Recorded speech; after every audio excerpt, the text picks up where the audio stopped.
Então, meus amados, como eu disse, o chamado de Moisés, ele vem em 7 etapas. Nós estamos falando de hoje da aliança mosaica, então nós vamos começar assim, tá? Só para que vocês se orientem, tá bom? Nós estamos falando já da 5ª aliança, tá bom? Do 5º pacto que Deus faz com a humanidade. Então, a primeira parte é o chamado de Moisés, depois a libertação do povo de Israel, depois o recebimento dos 10 mandamentos, depois a construção do tabernáculo, a adoração no tabernáculo, e o 6, o estabelecimento do sacerdócio levítico, olha que interessante, e 7, a obediência e a desobediência à lei, e 8, a renovação da aliança, que vai ser em Deuteronômio 29 e 30. Vamos começar falando de Moisés, né? Moisés, ele é um indivíduo bem peculiar nas escrituras, né? Vocês já pararam para perceber por que Moisés é tão importante?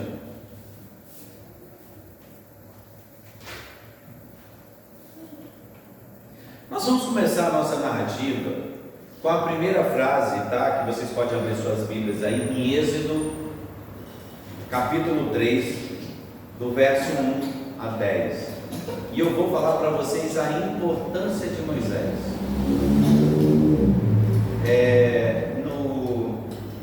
Nos cultos passados, nós falamos a respeito de Abraão e toda a sua trajetória. Nós descobrimos que o Evangelho foi pregado a Abraão. Nós descobrimos que ele viu Jesus, nós descobrimos que ele se alegrou. Só que nós lembramos também que Deus, quando fez uma aliança com Abraão, ele fez uma promessa para Abraão muito estranha. E vocês percebem que todas as alianças até agora, irmãos, elas são unilaterais. Deus simplesmente resolve fazer a aliança e ele se compromete a cumprir a aliança. Vocês podem ver, não foi isso com Adão? As duas alianças que foi feita no Éden, o próprio Deus optou por fazê-la. A gente chama aí de aliança das obras, depois a aliança da obediência. Logo em seguida, quem que a gente encontra? Depois de Adão, qual que é a próxima figura da aliança? Noé.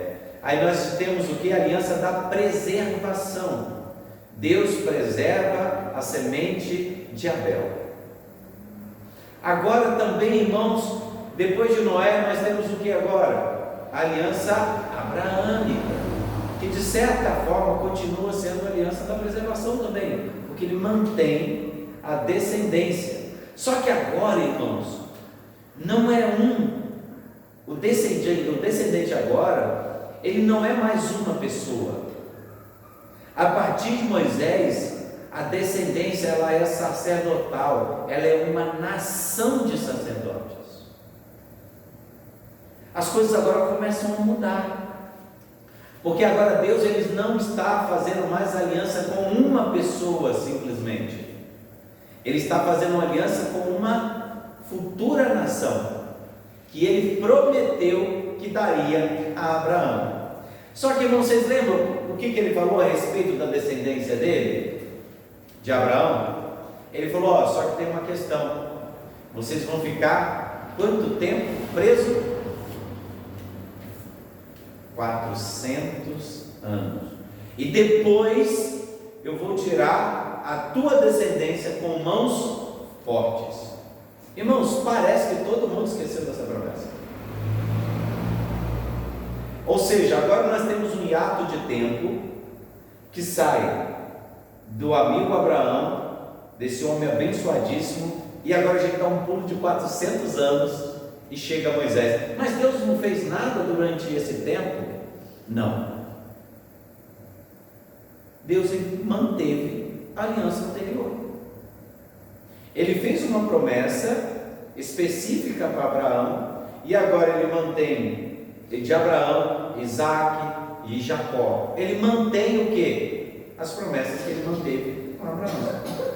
Simples assim, ele cumpre. Engraçado o que acontece, irmãos, durante esse cumprimento, aquela história que todos nós conhecemos, né? De Moisés. Não, antes de Moisés, quem é dos filhos de Isaac, que foi para o Egito e que se tornou rei? Governador José. Então você percebe que tem uma história por trás disso, tem um arcabouço histórico, e um dessa descendência acaba chegando lá. E o que ele promove?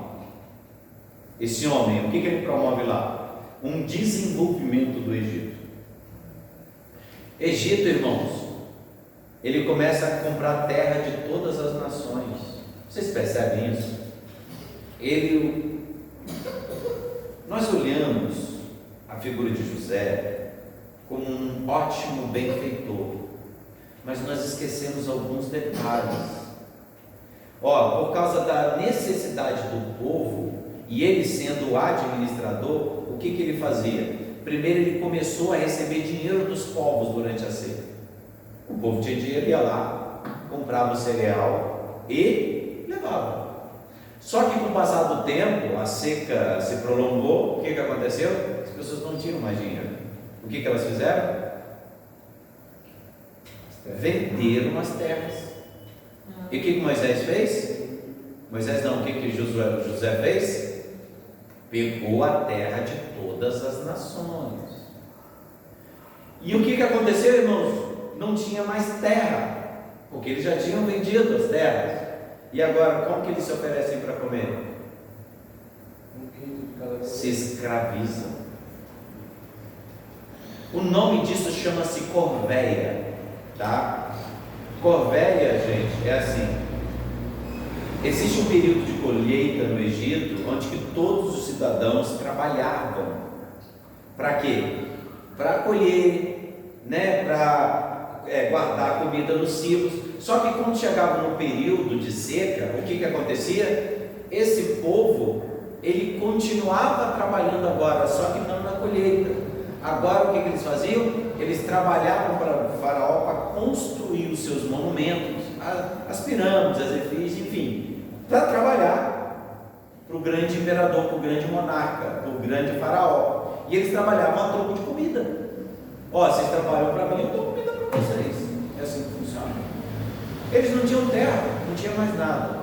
Então, na verdade, José do Egito promoveu indiretamente o enriquecimento da nação e o enriquecimento da linha sacerdotal egípcia.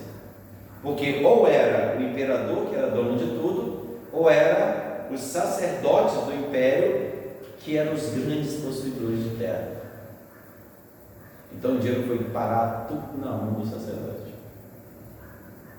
Então, sim, irmãos, vocês não sabiam disso, mas historicamente José teve um problemaço, porque ele escravizou todas as regiões à sua volta.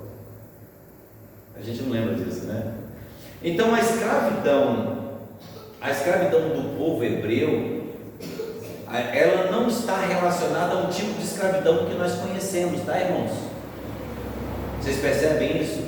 A escravidão não é aquele ritmo de escravidão que você vai achar em Roma, na Pérsia e em outros povos. Lá é um princípio de corvéia. Eu dou um lugar para vocês morarem e eu dou comida, mas vocês têm que trabalhar para mim. Era uma escravidão? Era. Por quê? Ou eles faziam isso ou morriam de fome. E eles eram obrigados a trabalhar de verdade. Mas esse é um sistema chamado corvéia. Por isso que a área aonde o povo hebreu morava era a área chamada... Vocês lembram? Vocês não leram Gênesis, né, gente? Parece que ninguém lê Gênesis, né? Gozã. A cidade de Gozã. Essa era a cidade aonde o povo hebreu ficava, aonde que a corvéia era cumprida, era para lá que eles voltavam, tá? Então a escravidão deles não é necessariamente a escravidão que vocês têm em mente, nem aquelas que são contadas nas histórias da TV aí, de José, o rei do Egito, não não é aquilo, tá? É algo parecido, mas não chega àquele ponto. Então, por isso que vocês vão entender que quando esse povo vai para o deserto, eles começam a questionar o quê? Para que nós viemos aqui para o deserto? A gente não podia estar comendo cebola lá. Lá pelo menos a gente tinha que comer. Aqui a gente não tem nada. Então você percebe que eles eram escravizados pelo estômago, né? Porque eles trabalhavam, mas era tão ruim para eles, que eles faziam filho igual rato. E tinha comida para todos esses filhos, né? É uma escravidão um pouco estranha, né? O povo progredia, chegar a tal ponto que o faraó falou assim: opa, peraí, esse povo é muito mais numeroso que o nosso. Se esse povo decidir de uma hora para outra se revoltar contra nós, o que a gente vai fazer? Aí o que acontece? Ele falou: essas mulheres procriam igual coelhas, vamos lá, vamos pegar as parteiras e vamos mandar matar essas crianças, senão todo ano aquela leva de crianças sai uma barriga, já a menina passar no espaço, já vem outra. Então a perseguição estava grande, mas havia condições do povo prosperar. É estranho, né? Como que a escravidão consegue fazer isso? Uma escravidão onde você tem filho, você tem casa, você tem comida, né? Então, mas de certa forma era escravidão, você era preso a uma nação e uma série de coisas. O que acontece agora nesse período? Eles mandam matar as crianças. Aí tem uma mulher, vocês sabem o nome dessa mulher? Pega uma criança, esconde no cestinho e joga no rio Nilo. Quem que é essa mulher? Vocês sabem o nome da mãe de Moisés? Eu não sei não, gente. Miriam? Não.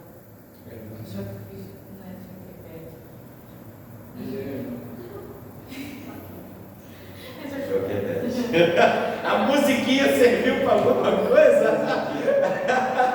O Joquebede? Porque eu estava tentando para a irmã dele. Misericórdia, ajuda nós, Jesus. Então o que acontece? É lançada essa criança de um cesto. Aí vocês imaginam que magicamente, a filha de Faraó olha o menino e fala: eu vou criar. E coincidentemente ele manda essa criança para a própria mãe cuidar. Só uma pergunta. Faça. Essa criança esteve no cestinho na beira, no meio do mar, esse cestinho, esse menino? Que mar, é rio de água doce, bem tranquilo. No rio, e o cestinho, o menino, rio e água. O que aconteceu? A Bíblia declara que esse cesto foi betumado, ou seja, ele foi passado um produto para que ele não afundasse, e intencionalmente, a mãe colocou essa criança que era bonita, Moisés, inclusive o nome significa tirado das águas, tá? Aí o que acontece? Colocou essa criança de propósito para que essa mulher, tá? Que era a irmã do imperador, que seja, ela olhasse essa criança e ela era estéril. Aí o que acontece? Irmãos, o rio Nilo chama-se Rio da Vida. O rio Nilo é a que dá fertilidade para a nação egípcia. Então o rio Nilo ele é representado por uma figura da cultura egípcia, e essa figura ela é uma mãe de barriga grande que nasce o filho dela. Vocês entenderam o que eu estou querendo dizer? A Joquebede sabia disso, sabia dessa visão cultural, e eles acreditavam que os deuses eram tirados, os grandes filhos eram tirados do Nilo, porque o Nilo é que dava vida. O que ela fez? Pegou essa criança bonita, grande e forte, colocou num cesto, betumou ele e colocou na direção dessa mulher estéril, que provavelmente ela estava se banhando no Nilo para ter a condição de ter um filho. Ela estava fazendo um tratamento de fecundidade no rio Nilo. E quem que estava vendo isso acontecendo? E a irmã de Moisés. Então o que eles fizeram? Em vez de matar essa criança, esperou dar uns meses, foi lá e colocou lá, e essa mulher se banhando para ter um filho, de repente o próprio rio Nilo dá uma criança. Vocês entenderam? Vocês entenderam, né, gente? Olha, o hebreu é um povo inteligente. Então, deixa eu contar um segredinho para vocês. Vocês perceberam todo o contexto? Vocês perceberam o que eu acabei de falar? Então vocês percebem que toda essa estrutura, tudo isso foi montado, irmãos. Isso não aconteceu do nada. Vou jogar meu filho, porque senão ele vai morrer. Não, não era isso. Isso foi tudo planejado. A tal ponto que a irmã de Moisés ia acompanhando o cestinho. E quando ela pegou e tal, prontamente a escrava mulher, só podia ser mulher, porque eu não estava banhando, então ninguém podia ver a filha de Faraó. Então aí você vê lá, aí a mulher falou assim: nossa, mas é o bebê, mas ele precisa amamentar. Ei, deixa eu falar, eu conheço uma pessoa que está amamentando, eu posso levar lá se você quiser. Aí o que acontece? A própria irmã leva o filho para ser amamentado pela própria mãe, Joquebede. E ao mesmo tempo, Joquebede também é recebida mais próxima como ama de leite. Ó, entendeu? Gente, vamos.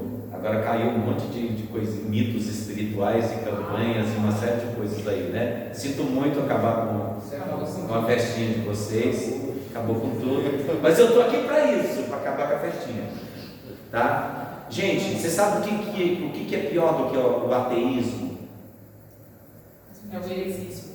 Não, é o fideísmo. Você sabe o que é uma pessoa fideísta? É aquela que acredita em qualquer coisa que você disser para ela. Ela não analisa nada, ela não confirma nas escrituras, ela não faz uma avaliação, não passa pelo processo mental. Você fala, já vai direto para o coração dela, ela aceita e pronto. Vocês lembram que quando, estou tentando lembrar, é Pedro, né? O próprio Jesus ele fala para você não lançar pérolas a porcos. Nós temos uma visão muito errada a respeito disso. O que um porco é? Irmão, se você pegar um filé mignon, passar ele no alho, né? Ou um contrafilé no alho, assar ele bonitinho e der para um porco, o que ele vai fazer? Ele vai comer. Agora, se você pegar água suja do chão, misturado com qualquer nojento que você pode jogar para o porco, o que o porco faz? Ele vai beber do mesmo jeito. E qual que é a diferença? Nenhuma. Ele não faz nenhuma avaliação. O que der, ele come. Isso são os crentes da igreja brasileira. Não importa o que você dê para eles, eles comem. Eles comem. Eles têm um estômago preparado para aceitar a porcaria que você mandar para ele. E se você mandar coisa boa para ele, ele não sabe a diferença. Ele não tem paladar. Ele não consegue avaliar, não tem estômago. Desculpa dar essa linguagem, mas a grande verdade é essa. As pessoas não têm paladar. Por que existe tantas igrejas heréticas, com aproveitadores em púlpito, gente ensinando um monte de coisa errada, para dominar a mente, cativar a mente desses fideístas? Por causa desse tipo de gente que assimila qualquer coisa, engole qualquer coisa, sem passar pelo crivo das escrituras. Então, o que acontece? Agora nós vemos o que? O filho, um hebreu, sendo criado como um sucessor de Faraó, um neto de Faraó praticamente irmão do Faraó. Olha essa situação, meus irmãos. Vocês percebem o trabalhar de Deus? Olha, por por que ele não foi falar com qualquer outro hebreu? Por que Deus não foi falar com qualquer outro hebreu? Então vocês imaginam que até essa situação Deus controlou a tal ponto, por quê? Porque ele usaria Moisés. Para cumprir o que, irmãos? Aquilo que ele prometeu para Abraão. Mas ele prometeu o quê? Que se multiplicaria a geração dele. Não foi isso que ele falou para Abraão? Olha aí, Abraão, olha a estrela, dá para contar? Ele não dá, pai. Então, filho, a sua descendência vai ser mais ou menos esse negócio aí. Não vai ter como contar. Irmãos, e era incontáveis a quantidade de pessoas que haviam só de hebreu. Estima-se, tá, gente? Vai depender muito do texto, vai depender muito da análise textual, vai depender muito do estilo literário, mas nós estamos falando aí entre 3 milhões de pessoas, tá? Ou 600 mil. Então, provavelmente, tá? É que os escritores do Antigo Testamento, eles tinham mania de exagerar os números, tá? E, geralmente os números eram simbólicos. Mas ele dizia que tinha 600 mil homens de guerra. Isso significa que eram pais de família. E se eram 600 mil pais de família, qual hebreu que tem menos de 5 filhos, irmãos? Vocês entenderam? Então, estaria mais ou menos aqui. Uma outra curiosidade que eu queria que vocês soubessem: por quanto tempo o povo hebreu caminhou no deserto? Ufa, eu achei que vocês não iam saber dos 40 anos. Eles peregrinaram quanto tempo no deserto? 40 anos. Andando, não, nunca andaram assim. Não, eles ficaram acampados em um lugar de 38 anos. Eles só andaram um ano, tá? Não queria também. É engraçado que vocês vão perceber. Irmãos, se vocês vão perceber isso em Deuteronômio, vocês vão perceber isso em Josué. Mas não perceberam que era o mesmo. Vocês vão perceber que eles saíram, depois que eles atravessaram a península, quando eles fizeram a travessia do Mar Vermelho, eles acamparam e ficaram ali por quase todos esses anos, até chegar a época de invadir a terra de Canaã. Mas por que eles ficaram 40 anos? Não. Existem vários motivos para isso, tá? Uma, porque a promessa em Abraão falou que a minha ira ainda não tinha se acendido, ou seja, meu cálice ainda não tinha sido cheio, a minha ira ainda não estava cheia contra os povos. Então eles não iam usar esse povo para conquistar os outros povos, até que a ira dele estivesse cheia. Deus é um Deus justo, ele espera que a imundície se aumenta para depois ele julgar. Não é isso tudo que nós lemos, que nós aprendemos? Então, tudo tem propósito, tá? Não tem nada disso. Irmão, se tem uma coisa que as escrituras não são, não é um livro de soneca. Tá bom? Agora eu vou começar a falar para vocês dessa figura, tá? E essa figura é extremamente interessante. A figura de Moisés, por que ela é extremamente interessante, meus irmãos? Porque no Novo Testamento nós falamos que Moisés, ele é um tipo de Cristo. Ele é um tipo de Cristo. Moisés é um tipo de Cristo. Só que você sabe o que me admira? É que a gente não vê isso. Eu fico assustado quando a gente não vê isso. Vamos lá. Vamos começar.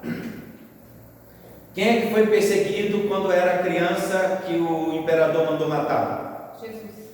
Mas quem? E Moisés. Já vamos começar por aí. Quem que saiu da sua terra e foi parar no Egito? Jesus e Moisés.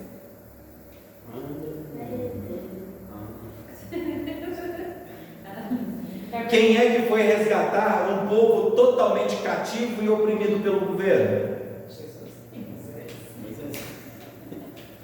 Quem é que ofereceu sacrifícios por pecado e para as pessoas? E quem? Quem era o sumo sacerdote que oferecia para o pecado do povo e para o pecado do pessoal de uma forma geral? Quem que era? Quem era o sacerdote que ao mesmo tempo ele governava? E mais quem? Jesus, que ele governa. Irmãos, eu olho para Moisés e eu só vejo Jesus. E olho para Jesus, eu só vejo Moisés. A quem foi dado a lei? A Moisés e a quem? Aonde Moisés cumpriu a lei? Ele foi chamado para receber a lei? No monte. Moisés subiu no monte e desceu. E o rosto dele estava como? Transfigurado em glória. Quem é um caboclo que subiu no alto do morro e ele foi transfigurado no monte? Jesus. Quando os discípulos olhavam para Jesus, ele via a glória de Deus. E quando as pessoas estavam lá embaixo, olhavam para Moisés e faziam o quê? Não conseguiriam olhar. Tamanha a glória de Deus. Moisés separou 70 pessoas, 70 sacerdotes, para passar a unção dele. O que Jesus fez? Separou 70 e mandou de 2 em 2. Moisés separou 12 príncipes para governar. E o que Jesus fez? Separou 12. Meu Deus, para mandar. Gente, não é loucura? Cada detalhe que você apontar, você vai descobrir. Por que José e Maria fugiu? Por que ele fugiu da religião de Belém e foi para no Egito? Porque estava perseguido, que não estava querendo Ia matar matar a criança. todas as mortes dos primogênitos. Não, isso, ele ficou no Egito, né? Ele foi fazer um recenseamento e por causa disso ele ficou no Egito. Ele foi protegido pelo faraó. Entendeu? O que eu estou querendo dizer com isso tudo, meus irmãos? Tudo. É que Jesus também fugiu e foi parar lá com o faraó. Assim como o próprio Moisés também. Ele fugiu da morte e foi parar nos braços da filha de faraó. Então, irmãos, de que nós estamos falando, afinal de contas? Vocês percebem? Gente, é assombrosa a semelhança de Moisés com Jesus. Engraçado que a gente passa uma vida inteira de evangelho e a gente não consegue ver isso. Mas por que nós não vemos isso? Por que nós não vemos isso? Porque não é falado. Na verdade, é questão doutrinária. Nós estamos ensinando a teologia do pacto, a teologia pactualista, que consiste em quê?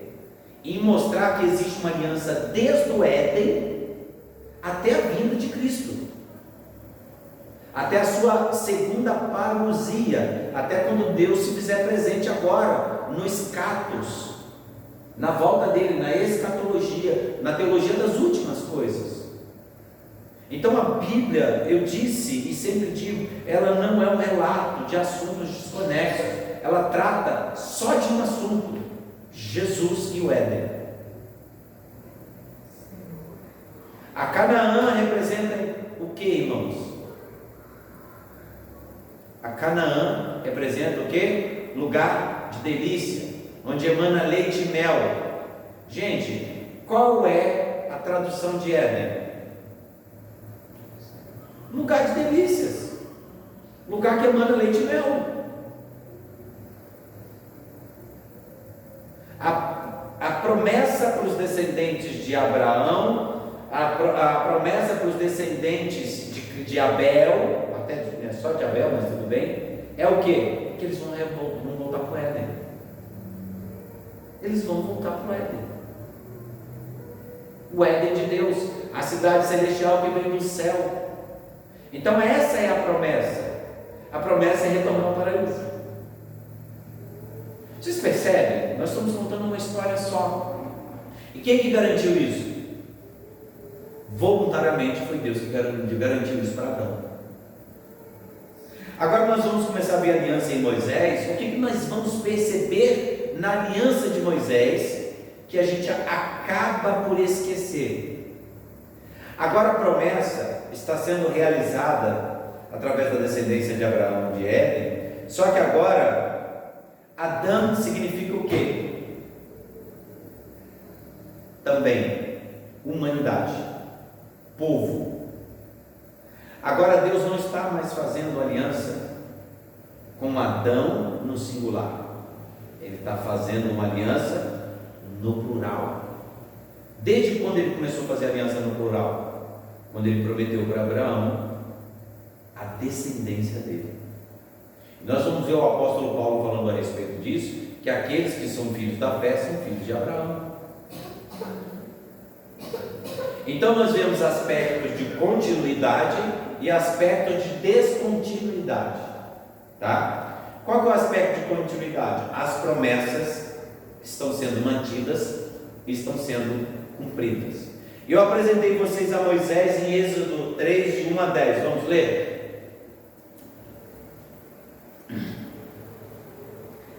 Apacentava Moisés o rebanho de Jetro, seu sogro, sacerdote de Midian, levando o rebanho para o lado ocidental do deserto. Chegou ao monte de Deus, a Horebe, e apareceu-lhe o anjo do Senhor, numa chama de fogo, no meio de uma sarça. Moisés olhou, e eis que a sarça ardia no fogo, e a sarça não se consumia. Então disse consigo mesmo: irei para lá e verei essa grande maravilha.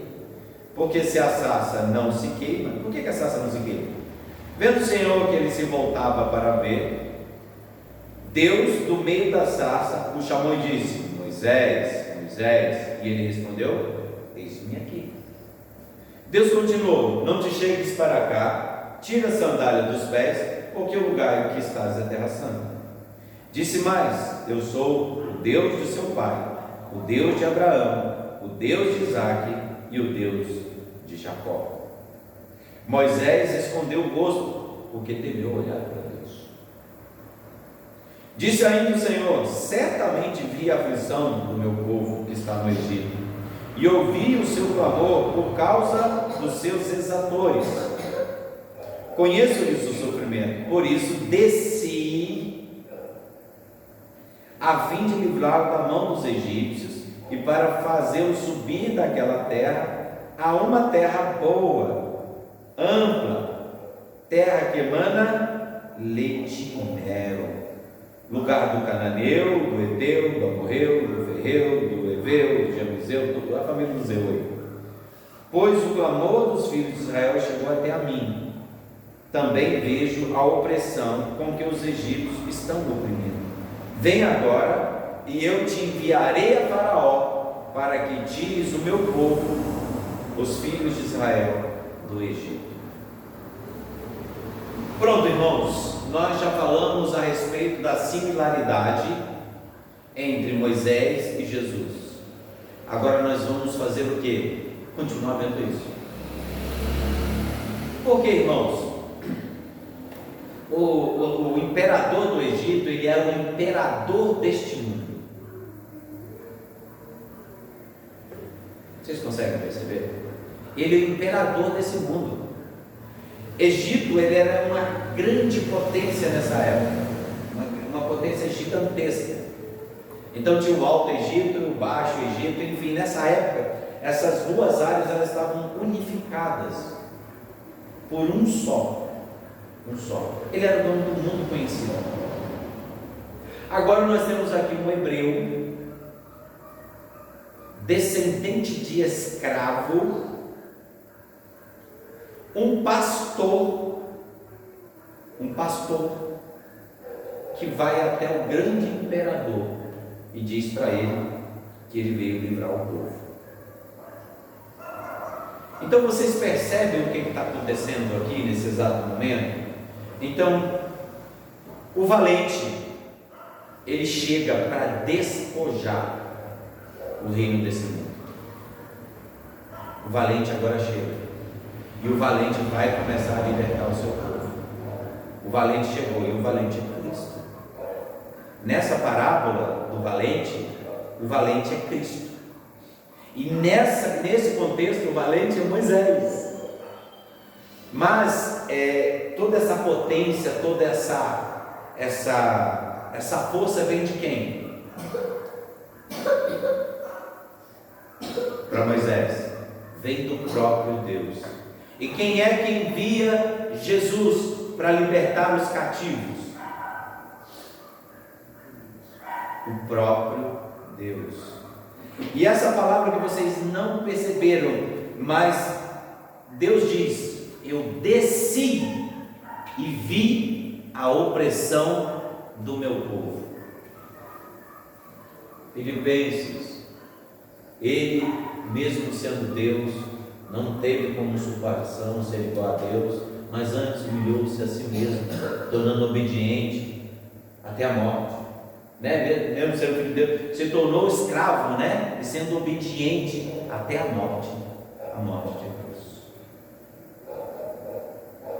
Então você percebe mais uma vez a tipologia. Nós temos aquele que foi mandado de cima, por aquele que é de cima, para ver a opressão do povo e para resgatar o povo da opressão. Ninguém conheceu a Deus, senão aquele que veio de lá. O próprio Jesus, ele é o único que conhecia a Deus. E aqui vocês percebem que a expressão o anjo do Senhor, o mensageiro do Senhor, na Bíblia de vocês as duas devem estar, os dois anjos do Senhor aí, vocês percebem que os dois estão em maiúsculo? Tanto o anjo quanto o Senhor.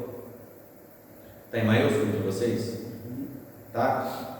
Então, irmãos, essa tradução, a minha tá, porque a tradução original aqui dá a ideia que não era um ângelo no sentido de só um mensageiro, mas é um título, o anjo do Senhor. Muito possivelmente nós estamos falando do próprio Cristo conversando com Moisés. Por isso que ele fala: eu desci e fui ver. Deus, ele é um totalmente outro. Deus Pai, ele está lá.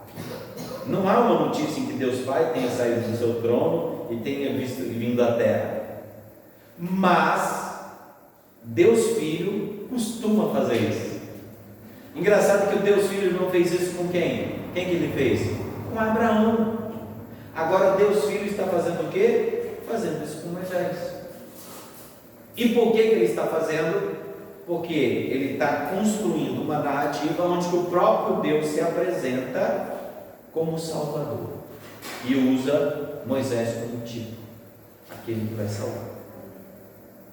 Irmãos, são muitas similaridades. Vocês percebem, irmãos, o quanto que nós perdemos de adorar a Deus porque nós não percebemos essas nuances do texto? Agora, depois que eu falei, você olha para Moisés, a única coisa que você consegue ver é Jesus Cristo. Aí, Pedro, ele fala o quê? Olha só o que Pedro fala: vocês são nação eleita, povo escolhido, sacerdócio real, e ele no final chama filho de Deus, né? Vocês entenderam o que essa expressão está querendo dizer? Irmãos, ele está lembrando essa aliança de Moisés, porque Deus escolheu uma nação para ser sacerdote. Só que essa nação, ela é representada por Israel, ela é representada pela nação santa, eleita, através de quem? Abraão. Mas ele está lembrando o quê? Para nós: vocês também são filhos de Abraão.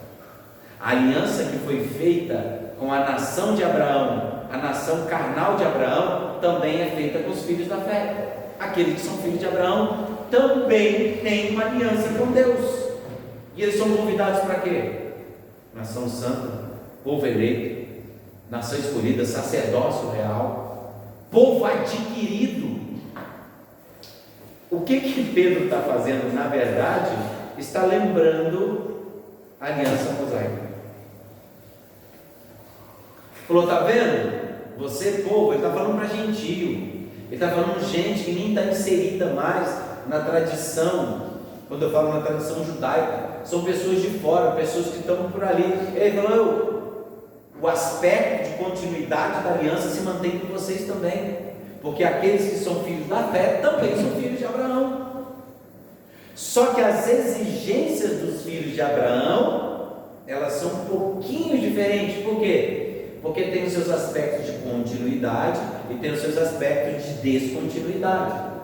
Ao judeu cabe ele ao 8º dia ir lá e botar perto do prepúcio e fazer o quê? E apresentar diante do sacerdócio. Agora, essa mesma aliança, ela é feita para quem? Para os gentios, aqueles que não são dessa nação, mas eles são sacerdócio real, nação eleita, são filhos de Abraão. Cabe eles fazer o quê? A mesma coisa. Os filhos da aliança nascem, os filhos da fé nascem. Ao 8º dia ele é apresentado diante de Deus, ele é batizado e ele é inserido na família da fé. Então, qual é o aspecto de continuidade e qual é o aspecto de descontinuidade? A nação, que é da raiz biológica de Adão, ela tem que fazer, da descendência de Abraão, ela tem que cumprir o rito que foi prometido. Agora, a nós que somos filhos da fé, o nosso envolvimento também é representativo, só que quanto à fé, não fisicamente. Então eles têm que continuar mantendo as suas características da promessa segundo a carne, e nós mantemos a mesma promessa, o mesmo comprometimento, só que visando a fé. Por isso que nós também batizamos nossos filhos. Aceitem quem quiser, não aceitem quem quiser, isso é um problema deles. Mas nós estamos mantendo uma aliança que nunca quebrou. Porque eu sou filho da fé, também sou filho de Abraão. Tenho o mesmo direito, sou sacerdote do mesmo jeito, sou povo escolhido, nação santa. Que quem prometeu isso para mim foi Jesus. E Deus manteve essa promessa com Abraão, e essa promessa vai se estender até a volta do Senhor. Então esse é o aspecto de continuidade e os aspectos de descontinuidade. Eu não tenho que fazer isso fisicamente. Por que eu não tenho que fazer isso fisicamente? Porque o Power Ranger vermelho explicou. Porque aquele que é circuncidado, ele não é circuncidado na carne, mas ele é circuncidado no coração. Portanto, agora não é judeu aquele que corta a pele mais do prepúcio. Judeu é aquele que se converte a Deus, porque ele é filho de Abraão, porque ele creu na promessa de Abraão, e a promessa de Abraão o salvou. Entendeu? O Régio disse e eu acredito nele. Ele fala isso para Gálatas, ele fala isso em Romanos capítulo 3, ele fala em várias partes, né? Então vocês percebem o que? Nós temos um tipo que representa tudo aquilo que é essencial para a nossa fé. Pronto, irmãos, agora nós descobrimos que Moisés é um perfeito tipo de Cristo, não é isso? Só que o perfeito é o próprio Cristo, ele é o antítipo, né? Ele é a expressão perfeita. Libertação do povo de Israel, nós conhecemos bem a história, né? Então houve aquela conversa, e mais uma vez, irmãos, eu vou falar aquela frase que todo mundo se arrepia: o diabo é o diabo de Deus. Tá? Vamos lá, por quê? Êxodo 12, 29 e 42. O diabo é o diabo de Deus. Nossa, quando o Lutero disse essa frase, faço-me ideia quanta gente que não caiu do banco quando ele falou um negócio desse. Não é só Lutero para falar essas coisas. É 12 o quê? Do 29 a 42.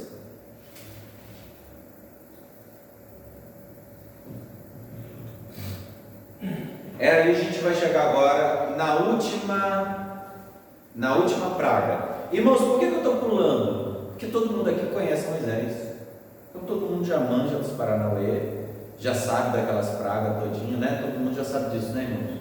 Não sabe? Ou não? Oi? Irmãos, vocês sabem que essas 10 pragas representam os 10 principais deuses do Egito? Isso vocês sabiam? Como é? Não. As 10 pragas representam os 10 principais deuses do Egito. Vocês sabiam disso? Não tinha. Irmãos, até Horus foi vencido, o Deus Sol. Quando Deus fez o quê? O dia se torna noite. Irmãos, Gênesis é um livro apologético. Nós já estamos aqui em Êxodo, mas vocês têm que entender que Moisés está contando a história de um Deus extremamente poderoso. Vocês estão esquecendo disso. Ele fez Deus Horus se apagar. Todo mundo adora o Deus Horus. Ele foi lá e apagou o Deus Horus. Ele fez o dia se tornar noite. Mas praga não foi essa? Em densas trevas. Ele não escureceu o dia não pareceu noite. Deus mandou e acabou. Engraçado que a narrativa não trata de um eclipse, tá? A narrativa não narra um eclipse. Só fala que o dia foi tomado de densas trevas. Assim como lá de Jesus. Mas a grande questão é essa. Então, por que possivelmente não é um eclipse, Duda? Porque é um fenômeno conhecido. Os egípcios conheciam esse fenômeno. Eles datavam, eles marcavam o seu calendário através desse dia. Inclusive, um dos mitos do eterno retorno é baseado em alguns eclipses. Então, a cultura conhecia muito bem que era um eclipse. Ninguém ia se assustar com o eclipse. Entendeu? Então, Deus fez um milagre. Entendeu? É porque o eclipse ele é conhecido há quase 6.000 anos atrás. Isso sim. Ou seja, em outras palavras, a gente vai ver povos muito anteriores aos hebreus que já marcavam lua, já marcavam eclipses. Inclusive algumas datas são muito precisas no calendário antigo por causa dos eclipses. Nós conseguimos fazer o cálculo de Kepler. Nós conseguimos calcular de forma retroativa a data de acordo com esse eclipse. Nós conseguimos voltar as datas só com cálculos. Bem simplesinho o cálculo, né? Essa equação. Então vocês percebem que isso já era usado, eles já sabiam, eles conseguiam fazer esses cálculos, eles já observavam os astros, eles adoravam, gente, os astros. O que vocês acham que aconteceu que os 3 astrólogos conseguiram achar Jesus Cristo? Por causa de uma estrela. Então eles calcularam onde que. Será que era o cometa Halley, gente? Né? Vai saber. Mas enfim. As 10 pragas são. As 10 pragas, elas são uma ofensa direta aos principais deuses egípcios. Todos eles. Por exemplo, quando feriu com sangue o rio Nilo, ele feriu a deusa da fertilidade e matou tudo. Porque todos os animais morreram. E quando os animais morreram, o que aconteceu, irmãos? Deu muita mosca. Aí depois de muita mosca veio o que comer as moscas? Que tinha muita mosca para comer. Sapo. Irmãos, foram aproximadamente 1 ano de praga sem parar. Não foi 10 dias, foi 1 ano. Uma coisa foi consequência da outra, consequência da outra, consequência da outra. E vocês foram vendo essas pragas acontecendo. Até que todos foram tomados dessa infecção final aí, né? Furúnculos e tal. Então, todos isso, Anubis não conseguiu salvar eles. Anubis é o deus da medicina para eles. É o deus lá da saúde e da morte. Anubis não venceu, então ele foi vencendo a deusa do Nilo, Anubis, Horus. Então, gente, é uma resposta apologética aos deuses. Por isso que várias nações, quando ficou sabendo que esse povo estava andando lá pelas beiras, eles tremiam na base. Ele falou: rapaz, que Deus lá, cara. Por isso que a Moisés, ele fala assim, que Deus ganhou um nome para si. Deus casou com Israel. Deus casou com o povo hebreu. Vocês percebem? Ou seja, tudo que acontecer com esse povo acontece diretamente com quem?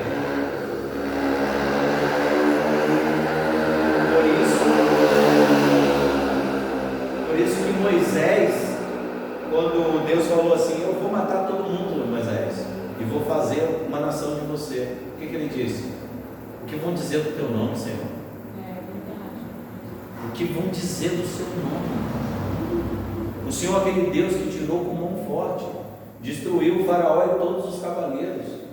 Nós saímos varrendo tudo que é nação até hoje. O que o Senhor vai fazer com isso? Ó, aquele Deus poderoso tirou aquela nação inteira de lá para matar todo mundo no deserto. O que vão dizer de você? Você vê que Moisés não apela para ele, ele apela para o próprio Deus. O que vão falar de ti?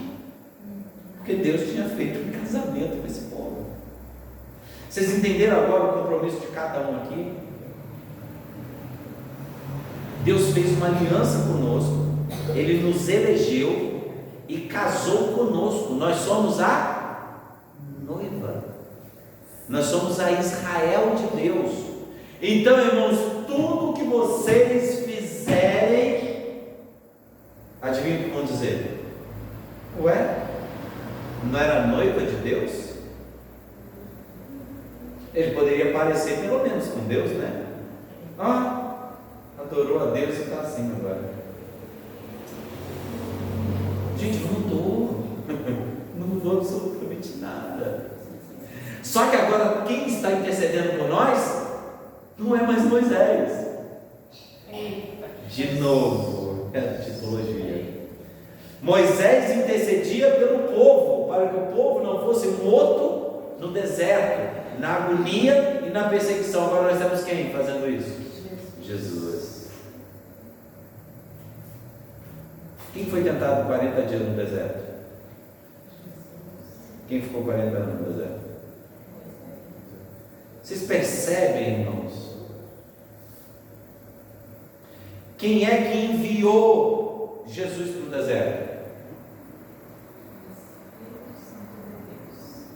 Quem é que expulsou Moisés para o deserto para virar pastor? Foi o medo, mas foi Deus que trabalhou. E ele também foi expulso para o deserto. Jesus era chamado de pastor. O que Moisés era? Pastor e mediano.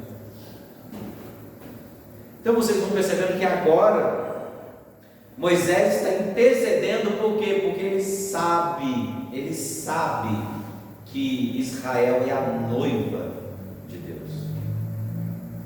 E nós também somos a noiva. Nós somos um povo escolhido. Irmãos, mais uma vez, fale quem quiser falar. Gente, eleição de novo.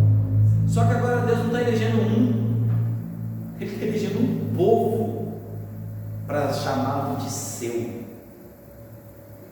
O nome do Senhor agora está com você. Você que foi chamado, você que foi eleito, foi porque Deus chamou e Ele deu um nome para você. Então, aceitando de casamento de que você tem com Deus, está lá, entendeu? Graziele de Deus, né? Reverendo Cleito de Deus, Léo de Deus. Então vocês percebem que a aliança, ela é muito mais do que a gente pensava que era. Irmãos, a aliança não é algo externo a nós, ela faz parte de nós. Nós somos frutos da aliança. A aliança é fruto da aliança. Ela é fruto de um povo eleito. Então vocês percebem, irmão, os compromissos que nós achamos até aqui. Vamos ler aí. Então nós entendemos o quê? Que Deus destruiu através de Moisés todos os deuses foram destruídos. Todos foram envergonhados. Então agora nós descobrimos mais uma coisa, né, irmãos? Que na verdade esse texto é um texto apologético que conta a vergonha do maior império do mundo. Então isso que acontece quando nós somos tirados desse mundo, eles são envergonhados, todos os seus deuses caem. Aqueles deuses que nós adorávamos no mundo, todos caíram. Seja lá qual Deus que for, da sexualidade, da prosperidade, da segurança, da força, esses deuses todos caíram, milagrosamente, porque nós temos um intercessor, um valente, que foi lá e nos tirou. De novo, Estava lá aquele mundaréu do povo hebreu, lá na terra de Gozã, todo mundo se levantou, mas eu vou escolher Deus, a partir de hoje eu quero Deus e eu vou sair daqui. Foi isso que aconteceu?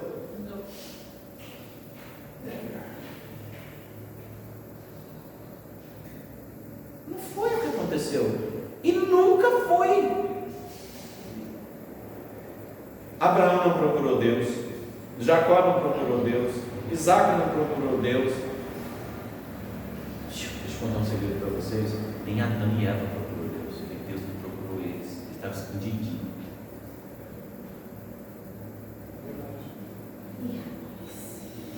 Você percebeu? Que até Adão e Eva precisou Deus ir lá. Tem gente escolhendo Jesus, aceitando Jesus. Eu nem sabia que Jesus estava na feira, estava sendo oferecido. Mas tudo que me indica nas escrituras de Gênesis, Apocalipse, é Deus indo atrás do homem. Eu não consigo ver, irmãos, em nenhum momento na história algo diferente disso. O cara me pega no Jacó, caboclo esperto, manhoso, ele vai lá e escolhe. Ur dos caldeus, Abraão, família de gente idólatra, ele vai lá e puxa o cabo. Vem cá, irmão, conversar com você. Aí você percebe que todas essas coisas ocorrem pela vontade soberana do livre-arbítrio? Não, de um Deus soberano. Aí você sempre vê as escolhas. É Deus que começa e é Deus que termina, porque aquele que começou a boa obra em ti é fiel para terminar. Eita! Então vocês percebem? Alguém começou uma boa obra e alguém vai finalizar essa obra. Adivinha? Não é você! Não é você que vai fazer e nem é você que vai concluí-la. Eu sei que tem gente por aí escolhendo, eu não sei como, eu não consigo ver isso nas escrituras. Me perdoem, porque de Gênesis a Apocalipse eu não consigo perceber isso.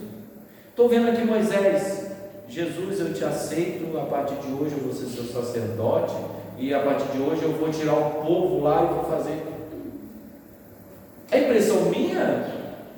Ou é Deus que gritou: Moisés? Ou eu estou errado, sei lá.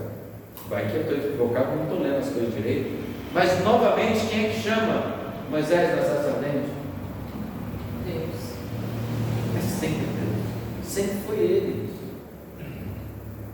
né? A gente vê aí a Trindade lá, o fogo na sarça, a gente vê Deus Pai olhando tudo por cima, você vê o anjo do Senhor ali, a Trindade toda cooperando, né? Nessa pericorese, né? Nessa união perfeita, para fazer o quê? Salvar um monte de gente que vai ficar reclamando que estava com saudade de comer cebola. Mas Deus sabia disso também. Então vamos ler? Então aí nós estamos em Êxodo 12, do 29 ao 42, está escrito assim: aconteceu que à meia-noite feriu o Senhor todos os primogênitos da terra do Egito, desde o primogênito de Faraó, que se assentava no seu trono, até o primogênito cativo que estava na anchovia, e todos os primogênitos dos animais. Levantou-se seu Faraó de noite, ele e todos seus oficiais, e todos os egípcios, e fez grande clamor no Egito, pois não havia em casa um que não houvesse morto. Triste, né?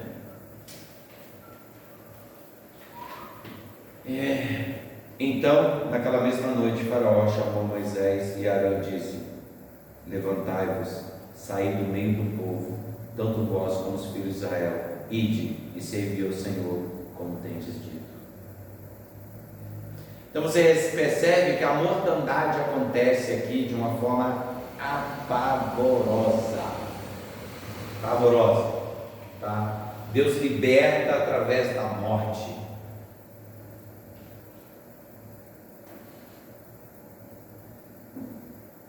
Deus ele liberta através do sacrifício, através da morte.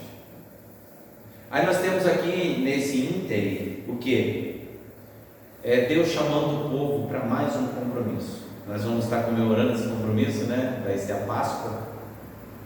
Então, Peshá, significa literalmente passar por cima. Tá, irmãos? A Páscoa não tem nenhuma coisa mágica aí, tá? Por cima por quê? Porque o sangue foi colocado nos umbrais da porta. Umbrais são aquele portal. Aí o sangue ali em cima, o Espírito da morte olhava, e passava por cima. Então nós temos agora a instituição de uma nova coisa chamada Páscoa. E a Páscoa descreve o quê? Alguém que morre para que outro sobreviva. Uma morte substitutiva.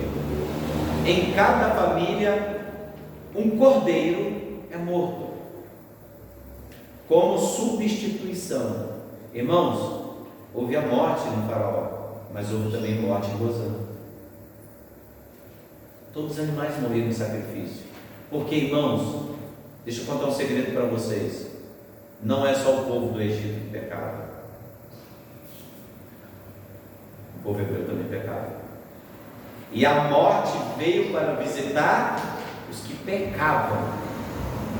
Então a morte veio para todos, os eleitos e não os eleitos. Só tem uma diferença entre os dois: é que um cordeiro foi sacrificado no lugar dele. Vocês entenderam a mensagem da Páscoa? Você é eleito, mas você é pecador. Você não difere de outros povos. Se Deus não te cobrir e não te chamar, você não tem diferença nenhuma de outro povo. Deus sempre escolheu. Mas nossa, um Deus de amor, Ele vai escolher um e não vai escolher outro? Não sei, irmão. Pergunta para Faraó. Pergunta para Faraó, O que ele acha disso? Ele vai te responder assim: Deus escolhe. Então, gente, pelo amor de Deus, vamos crescer na fé, sabendo que o Cordeiro Pascal é o Cordeiro que evitou a morte dos primogênitos também na terra de Gozã. Deus julga, e só o sangue do Cordeiro que pode nos livrar do pecado, porque afinal de contas, Ele é o Cordeiro que tira o pecado do mundo. Aí você vê mais uma vez a Trindade sendo representada, Cristo sendo representado por Moisés. Você vê o sacrifício sendo feito, e a morte só não chega em Gozã. Por quê? Por causa da Páscoa. Porque o Cordeiro morreu por nós. Entendeu? Seu corpo foi partido e o seu sangue foi derramado. Se não fosse isso, irmãos, todos estávamos mortos. Então nós percebemos o que, irmãos? Mais uma vez, que me parece que só está apontando para aquilo que nós já conhecemos no Novo Testamento. Engraçado que você percebe que não tem outro jeito de salvação, é sempre o mesmo. É Deus chamando, é Deus protegendo, é Deus guardando, é sempre Ele. Sempre Ele. E por que Ele faz isso, irmãos?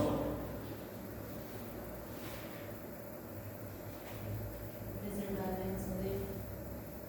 Eu entenderia o que Ele quer. Acho que a resposta mais o que Ele quer.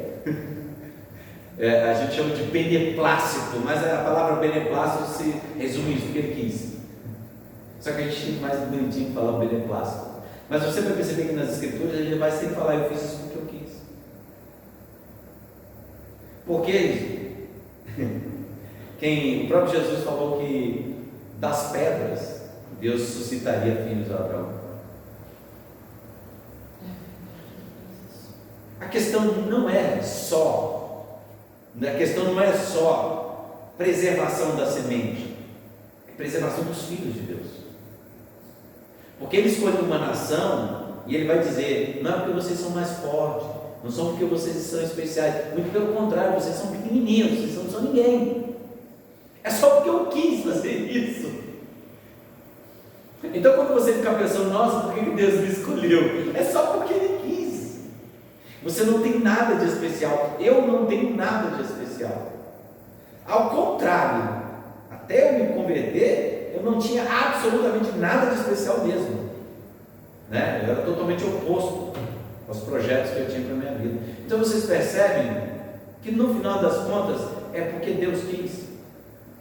Nós vamos entender isso com o nosso Power Ranger, né? Vermelho aí, o apóstolo Paulo, ele vai falar que é porque Deus nos elegeu antes da fundação do mundo. A resposta dele é essa. E porque, como que ele fez isso? Baseado em que ele fez isso? Irmãos, eu sei que nós aqui, os irmãos ainda estão caminhando na fé, tem um monte de coisa que vocês vão passar com o tempo, tem coisas que é só Jesus na causa. Existe uma discussão muito antiga, que inclusive gerou o problema com o Jacob e Arminio aí, nosso grande amigo Arminio aí, é sobre a questão do infralapsarianismo e supralapsarianismo. Falei em língua agora. Então, Deus planejou a queda antes do Éden ou pós-Éden?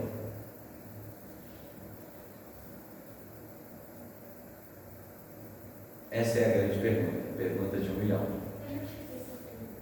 Vocês entendem? Porque, gente, tudo indica que a queda foi planejada. Dá essa sensação. Mas Deus começou a salvar pós-queda ou ele já salvou antes da queda?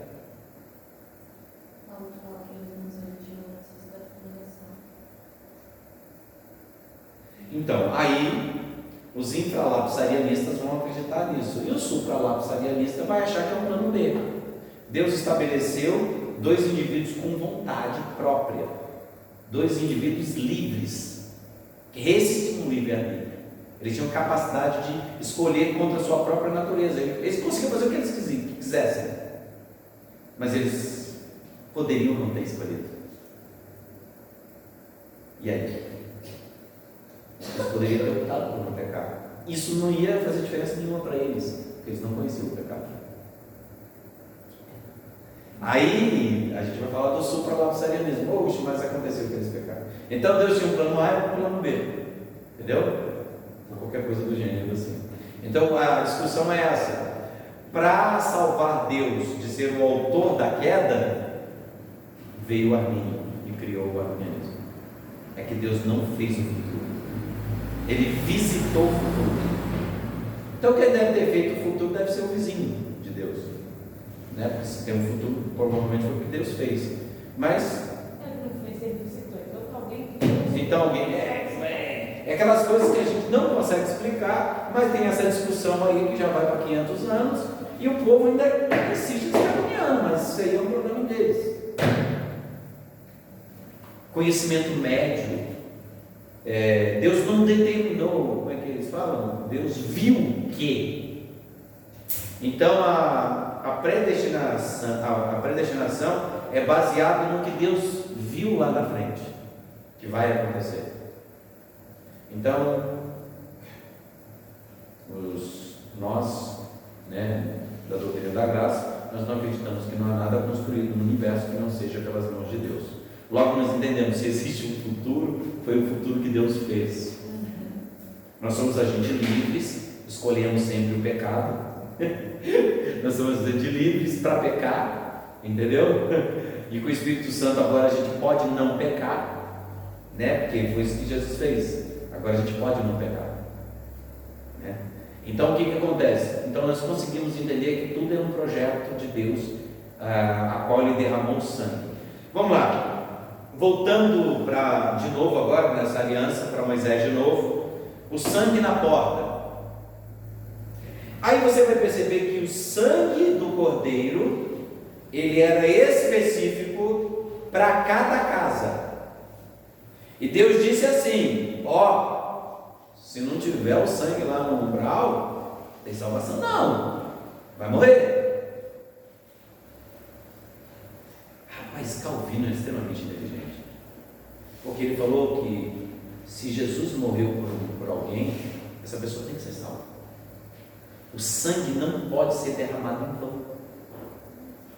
porque se o sangue fosse derramado para o mundo inteiro seria salvo, porque o sangue de Jesus Cristo nos purifica de todo pecado. Não só o nosso, mas de todo mundo, no sentido de que aonde estiver o sangue, há salvação. Então nós vamos entender o seguinte, que lá na terra de Gozã, as casas dos israelitas, todos os israelitas tinham sangue. Você viu que o sangue não estava na cabeça do pai da família, estava na família. Pegou essa, então? Então a bênção está sobre a família da fé. Então, quando Deus abençoa o pai, ele faz uma aliança com o pai, automaticamente ele faz aliança com quem? Família. Você entendeu por que a gente batiza criança? Porque quando o sangue é derramado sobre o cabeça, é derramado sobre a família. O pacto não é com o indivíduo, é com a família do indivíduo. Entendeu? É com o dono da casa, pode perguntar. Esse sangue que os hebreus passaram era o sangue Do cordeiro. que eles mesmos mataram. E eles mesmos iam comer. Porque eles comiam do corpo, né? Ele comia do corpo partido. Porque teve essa ordem antes, né, deles. É isso mesmo que você percebeu. É isso aí. É isso mesmo. É isso mesmo que você percebeu. Sim, o corpo era comido. Porque verdadeiramente meu sangue é bebido e verdadeiramente meu corpo é comido. Porque ele é o cordeiro pascual. Não era só jogar o sangue, você comia também o cordeiro. Você fazia parte, você comia o cordeiro. É isso mesmo. Então você percebe. O que vocês percebem também na ceia? Pode fazer pergunta. Era assado. Era ceia. Era ceia. Ela quer saber se o cordeiro que eles mataram Era assado. Igual o pão. Forno ou fogo? Assado. É isso não. Você escolhia. O negócio era ser assado. Forninho elétrico. Eles tinham um jeito, assavam na pedra. Esquentava a pedra, você quer saber mesmo. Culturalmente é assim, eles assavam na pedra. Ou assava sobre o fogo também, né? Rodando no roletinho. Mas assim, mas vocês percebem o quê? Que representa muito bem aquilo que nós entendemos, que posteriormente você chama de ser o Senhor. Por quê? Porque o corpo é verdadeiramente partido. É como ele é assado e é comido. E tem a ordem de como que isso é feito, mas tudo bem. Então vocês percebem o quê? Que o sangue era para todo mundo? A ceia é para todo mundo? Era só para quem tem compromisso com Deus. Só para quem entende a aliança de Deus. Só para quem ouve Moisés. Só para quem ouve o sacerdote.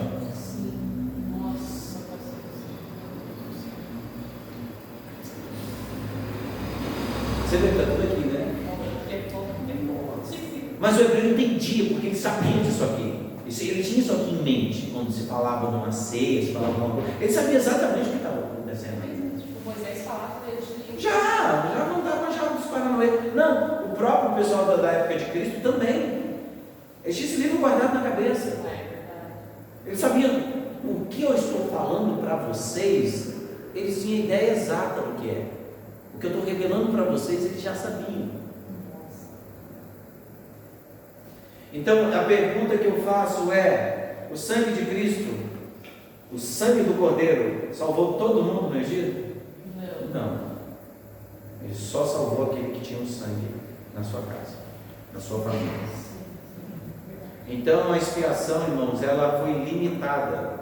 Ela foi limitada a quem? Aos eleitos. Então quem é que foi salvo ali? Os eleitos. Só os eleitos que foram salvos. Mas morreu. Então, irmãos, eu não estou extrapolando o texto, tá? Eu estou só mostrando que parece simples. Se você olhar o texto, você vai perceber. Tem muita gente que tem problema com a expiação limitada, né? Eu não tenho problema nenhum com a expiação limitada. Porque eu vejo isso o tempo todo. Entendeu? Se o sangue de Deus, Jesus foi derramado para alguém, você tem que se perguntar as coisas.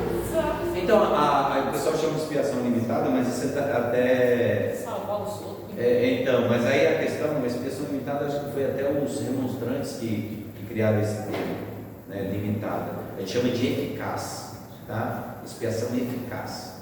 Ela não é limitada, ela só é eficaz. Entendeu? Ela funciona. O sangue funciona. Então, onde tiver o sangue, vai haver salvação. Então nós conseguimos perceber aqui que logo depois os 10 mandamentos, né? Aí houve morte, né? A gente está no 32, né? Naquela mesma, 31, naquela mesma noite, o faraó chamou Moisés e disse: vai embora, sai daí, porque o negócio está ruim aqui no nosso meio. Aí a gente vai lembrar daquela promessa que foi feita, sabe a quem? A Eva e a Adão. Porém, inimizade entre o descendente da mulher e o descendente da serpente. O que ele fez aqui? Então naquela mesma noite chamou Arão e disse: levantai-vos, sai do meio do povo, tanto vós como os filhos de Israel, ide e servi ao Senhor como vocês têm feito. Levanta, some daqui, cata esse povo, vai para lá, vai embora com esse povo. É a inimizade que Deus colocou agora, não tem jeito não. Você viu que a conversinha estava boa, o tempo todo aquela conversa. Não, Moisés, a maldição aí, a maldição aí. Até que Deus falou: vamos botar inimizade logo, vamos parar com essa conversinha. Você está conversando demais com a serpente. Vamos já colocar a conversa, vamos parar com esse negócio aí. Só que a perseguição sempre tem, né? Aí, levai também convosco vossas ovelhas, vossos gados, como tendes dito, ide-vos embora, e abençoai-me também a mim. Os egípcios apertavam com o povo, apressando-se em lançá-los para fora da terra, pois diziam: senão todos morreremos. Então Deus colocou uma inimizade boa aí, o povo ficou até com medo, mandou todo mundo para fora. Engraçado, né? Outra coisa que eu vou falar para vocês.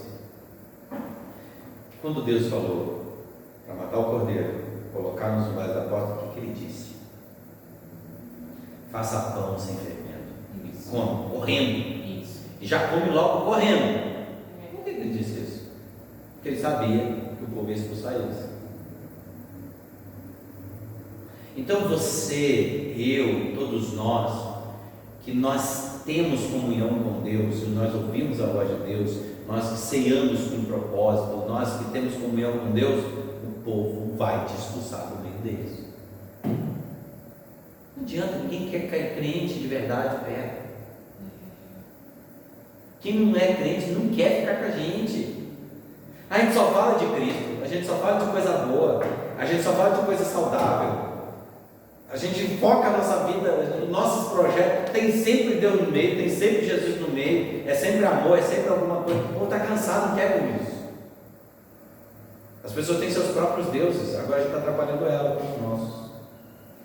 E o povo tomou a sua massa antes que levedasse, e as suas amassadeiras atadas em trouxa, em seus vestidos sobre os ombros. Ó, gente, não deu nem tempo do pão inchar. Estava comendo pão sem fermento mesmo.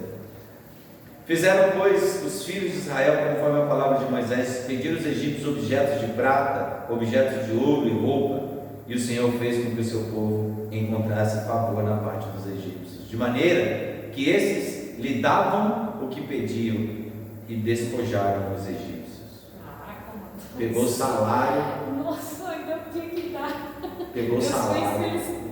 Então. Eu quero esse top. Ou seja, Deus pagou a esse povo que trabalhou de graça, fez no final os egípcios pagarem. Ninguém saiu lá de Romaná não. Todo mundo recebeu aí o seguro-desemprego e levou o seguro-desemprego embora. Você acha que eu trabalhei de graça? Não trabalhei de graça não. Oi? Deus já mandou já ali, vocês viram, né? Então o que vocês perceberam também? E o Senhor fez que seu povo encontrasse o favor da parte dos egípcios. Assim partiram os filhos de Israel de Ramsés para Sucote, cerca de 600.000 a pé. Quantas pessoas eu falei? 600.000. Somente de homens, sem contar as mulheres e crianças. Então, se você for multiplicar por 5, aí dá 3 milhões, né? Subiu também com eles um misto de gente. Está vendo? Ovelhas, gatos e muitíssimos animais. Ou seja, foi gente também. Aí você pensa assim: não, os judeus são exclusivistas, não cabe mais ninguém naquele povo. Não, você se enganou. Já existia graça. esse também foi um misto de gente. Misto de gente aí, irmão, é a palavra para definir pessoas de outras nações que não hebreus. Provavelmente egípcios, provavelmente alguns povos daquela região ali, e foram junto com eles, como se fosse povo deles. Então o sangue de Jesus ali não salvou só egípcios, o sangue de Jesus também salvou um outro povo que não os hebreus, e eles foram juntos. Está aí, vocês estão lendo aí ou não? Qual verso? 38. O que está escrito em 38? Também subiu com eles uma grande mistura de gente. Viu? Aí ovelhas, gados e muitíssimos animais.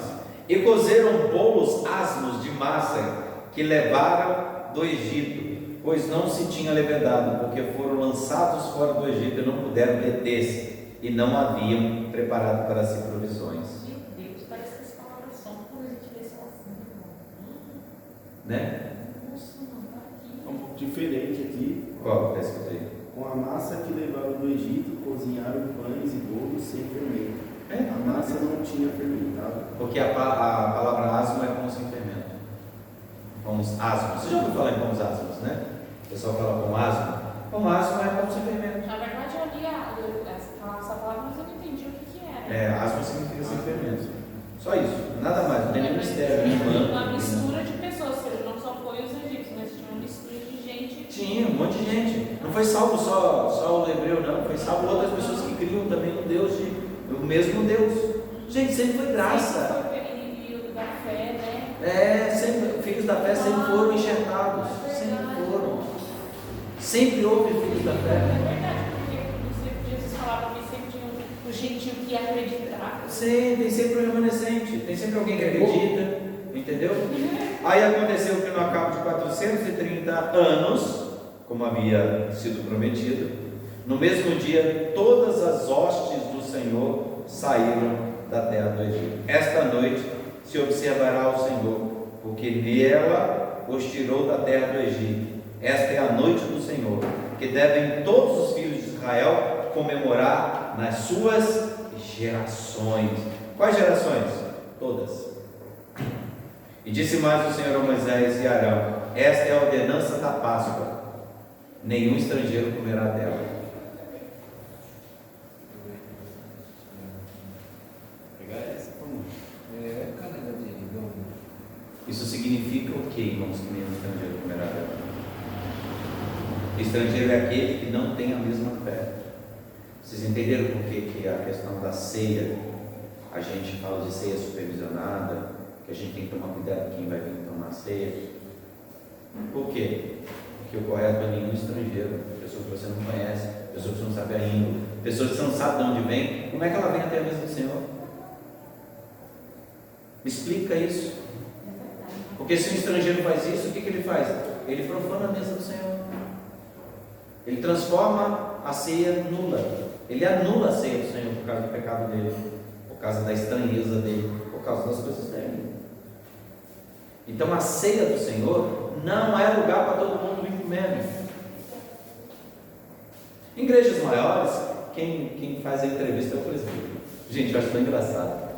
O que acontece? Está aqui o pastor ministrando, é dia de ceia do Senhor, e tem uma pessoa que a gente não conhece, não trouxe nenhuma carta comprovando que pode tomar a ceia. Aí o que acontece? Aí o presbítero olha, ele vai lá e chega perto, irmão, onde foi a igreja? Aí o irmão fala, eu sou da igreja Cuspe de Jesus ali. Aí você fala, nossa, Cuspe de Jesus, vai tomar ceia aqui? Não, porque eu não conheço o irmão, não sei quem ele é, não vai tomar ceia. Aí o presbítero fala assim, então, nós vamos ter um momento de ceia. Olha, é com respeito ao Senhor. Nós entendemos a ceia de forma diferente. Nós compreendemos que a ceia ela faz parte de uma comunhão, que todo mundo tem a mesma ideia do que a ceia significa. Porque se o Senhor come a ceia pensando que a ceia é uma outra coisa, o Senhor acaba confundindo o que a ceia significa e a ceia acaba sendo profanada. Profanada não porque o Senhor está trazendo pecado, é porque o Senhor não come com entendimento do que é a ceia. E por causa de não comer com entendimento, há muitos que morrem, há muitos doentes, É isso que está escrito, não está escrito? Sim. Aquele que não discerne, tal, né? Não discerne no corpo. Por isso que há muitos doentes e muitos que, a palavra dormem ali, não, a pessoa morrem. Deus estava enfiando uma praga ali que estava matando gente que estava tomando ceia que não devia. Porque ceia é meio de graça. Ceia não é só você comer pão. Ela tem significados muito mais extensos. Aí o que para não profanar a ceia, aí a gente pediria para o Senhor não. Agora, se o Senhor quiser saber mais a respeito, venha mais vezes que a gente vai explicar o que isso significa. Antigamente era um pouco mais restrito mesmo.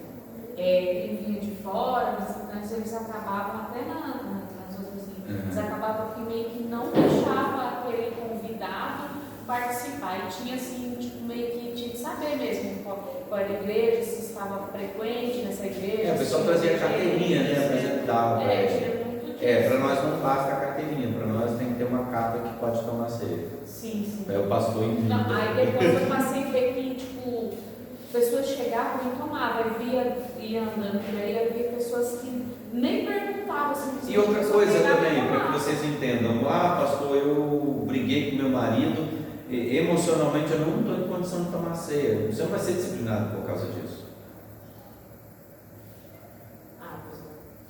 Você não é, você brigou com o seu marido, você teve alguma discussão séria, alguma coisa que, poxa, você não conseguiu, não deu tempo ainda de você digerir isso e perdoar ele de verdade. Sim. Entendeu? Aí você conversa com um presbítero ou com um pastor, aí o que acontece? Não, se a irmã realmente não quiser, dessa vez eu deixo, mas ela tem que resolver esse problema. Ou o senhor, dessa vez eu deixo, mas o senhor tem que resolver esse problema. Mas esse irmão não é tirado do seu carro, está em pecado. Não significa. Quando você vê um reformado não tomando ceia, às vezes só significa que houve algum tipo de discussão naquele momento em que não se resolveu e eles não querem levar isso para a ceia para não profanar a ceia, para não atrapalhar a ceia dos irmãos. Várias vezes a gente não quis, né? Tipo, não me sinto.